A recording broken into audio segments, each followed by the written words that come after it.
E-Bible Fellowship here. We are tracting on a Reading Terminal Market. We got our Ask a Bible Question sign leaning up against a wall because there's a lot of wind.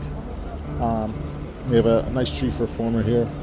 So Oliver, someone made a statement on a post that there's a lot of finger pointing, or at least it appeared to be, and little feeding of sheep. I was wondering if you could give like a little bit of insight on that perspective. It is a perspective. It may appear that way from their perspective. Most of what we talk about out here, these are experiences that we have with people out here. So we do come across people who have a lot of questions.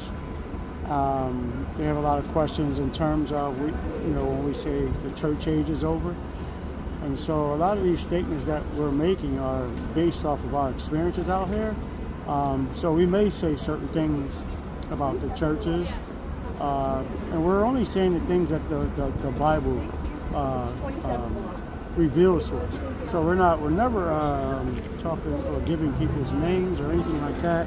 We're not pointing the finger. We're saying what the Bible says. For example, we talked about, I think the last time we talked about how we're starting to see a lot of people who say some truthful things in the Bible that are even coming from the churches. And that's not pointing the finger.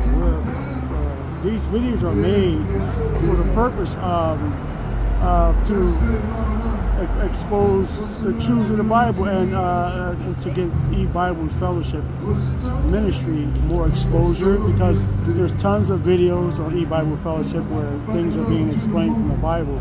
So we never want to point the finger at an individual.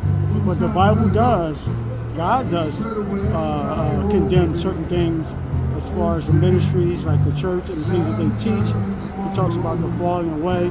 And so when we're talking about these things, we're not pointing the finger at people at all.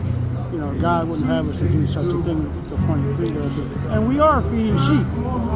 When people watch these videos are very short in nature, and they don't see, because we're not recording ourselves for 2 hours while we're handing out tracts. Exactly. So we spend most of the time while we're handing out tracts. Yeah, thank you for sharing that. And we do this for an encouragement as well, because there are people who would like to do this, and at least they get to see what it's like. And we do have conversations from time to time. So thank you for sharing that.